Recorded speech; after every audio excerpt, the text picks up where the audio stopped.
Hey up everyone and welcome back to my channel. Hope you're all well, staying inside and staying safe in this coronavirus pandemic. So the topic of today's video is going to be me Canterbury-Bankstown and their greatest ever team from 1935 to 2019. So Canterbury-Bankstown, they're my rivals. They're one of the oldest clubs in the NRL.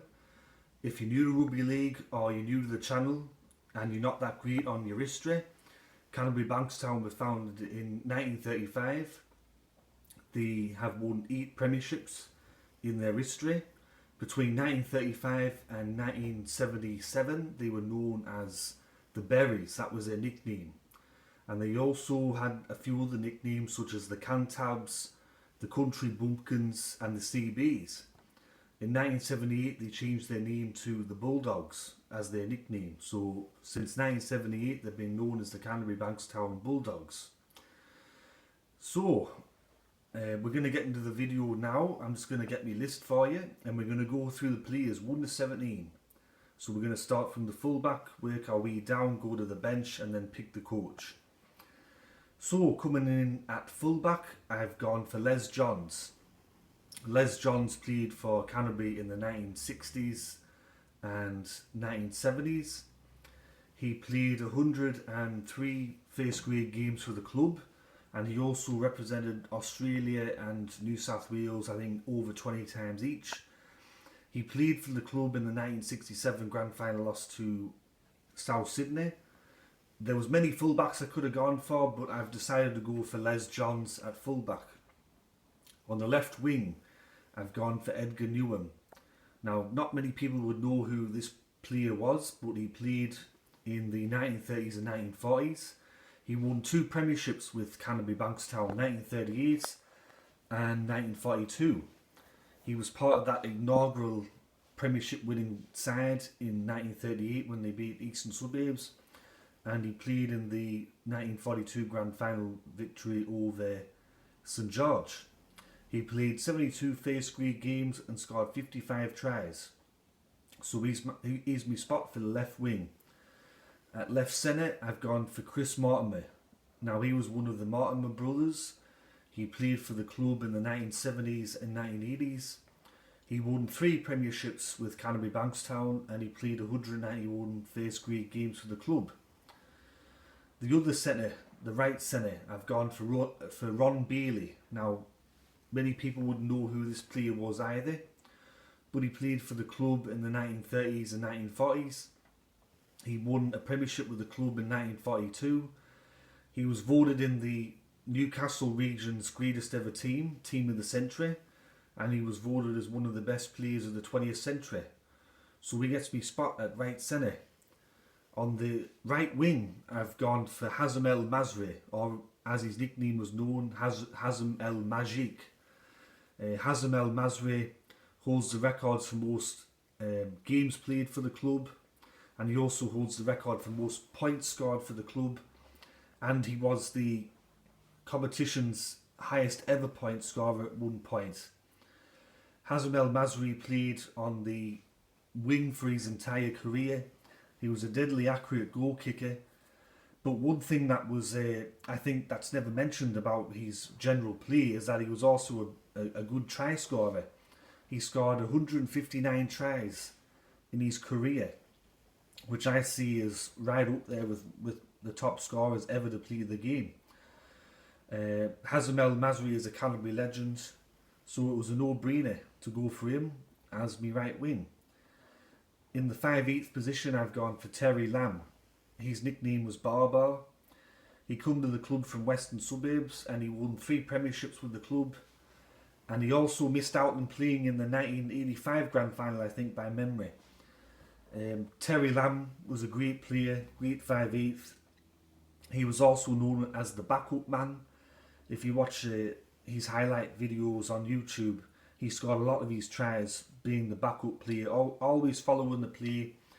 He was good at everything that he did. He was a good kicker, good passer, had a great knowledge of the game, great tactician. So he gets me spot at 5/8. At halfback, I've gone for Steve Mortimer. Steve Mortimer, his nickname was Turvey. He played in 4 Premiership winning sides in the 1980s, and he was captain for most of that. He played over 250 games for the club. He was a fantastic halfback. He was probably one of the best halfbacks in the 1980s, along with Peter Sterling. And he's been involved with the club ever since, post-retirement, and I think he's still involved with the club today in some capacity. So he gets me spot for the halfback position. The props, I've picked Steve Price and Eddie Burns. Steve Price, he won 2 premierships with the club in 1995 and 2004. Although he missed the 2004 grand final through injury, he was given his premiership ring by Jonathan Thurston. He played 222 first grade games for the club. He's a Canterbury legend. He's a very likeable person. He played for Queensland, he played for Australia. He was a tough player, a great front rower, so he gets me spot at prop. The other prop, Eddie Burns. Now, not many people would know who this player is, but he played 212 first grade games for Canterbury between 1935 and 1950. He was one of the foundation players for Canterbury-Bankstown, so he played in their very first ever match in 1935 at North Sydney Oval versus North Sydney, where he was also sent off in that game. He won 2 premierships with the club in 1938 and 1942, and he held the record as the top try scorer of the club for over 30 years after he retired. So he finished his career with 212 first grade games and 60 tries as a prop. That's a lot of tries as a prop. So he gets me spot at prop. He was also voted in the Canterbury-Bankstown team of the 70th year anniversary. He was named in that, and I think he was named in the 40th year anniversary team. So yeah, that's Eddie Burns. He gets me spot for prop. At hooker, I've gone for George Peponis, or as he's known now, Dr. George Peponis. He played 132 first grade games for the club in the 1970s, and he won 1 premiership with the club in 1980 as Canterbury-Bankstown won their first premiership for 38 years. The hooker position, that was a tough one to pick, but I've gone for George Peponis as hooker. The second rowers, David Gillespie and Steve Fawkes. David Gillespie, his nickname was Cement. He won 2 premierships with the club in the 1980s. He was one of the premier forwards in the 1980s. He was, as his nickname goes by, Cement. He was a really hard hitter, ran the ball hard, tackled hard. I couldn't go past Cement Gillespie for the second row. And the other second row was Steve Fawkes. He won 4 premierships with the club in the 1980s. And then he went on to coach Canterbury, where he guided them to the 2004 grand final, which was, as of 2020, their last premiership. Unfortunately for Steve Fawkes, he died a couple of years ago, unexpectedly, but he gets me spot for the second rower. At lock, this is another player that not many people would know about, but his name was Frank Sponberg. Frank Sponberg gets me a position at lock. He played 118 games for Canterbury in the 1930s and 1940s. He come to the club from Western Suburbs, where he just won the 1934 Premiership. But as it was at the time, because of the residential rules, he was forced to play for the new Canterbury club in 1935. As I said, he won the 2 premierships. He was voted one of the best players of the 20th century, and he was one of the foundation players for Canterbury, so I've picked him for me lock position. On the bench, the first player I've picked is Roy Kirkaldy. So Roy Kirkaldy played for the club in the 1930s and 1940s. He won 2 premierships with the club at hooker. He was once again one of the foundation players of the club in those early years. So he gets me spot on the bench. My second player, Henry Porter. He was another player that played in the early days with the club. He won 2 premierships. Some of the stuff that he did on the fields, if you read about it on Wikipedia, it speaks for itself. The third player on the bench, I've gone for Andrew Ryan, the Bobcat. He came to the club from Parramatta in the early 2000s, and he went on to win the 2004 Grand Final with the club as they defeated Eastern Suburbs.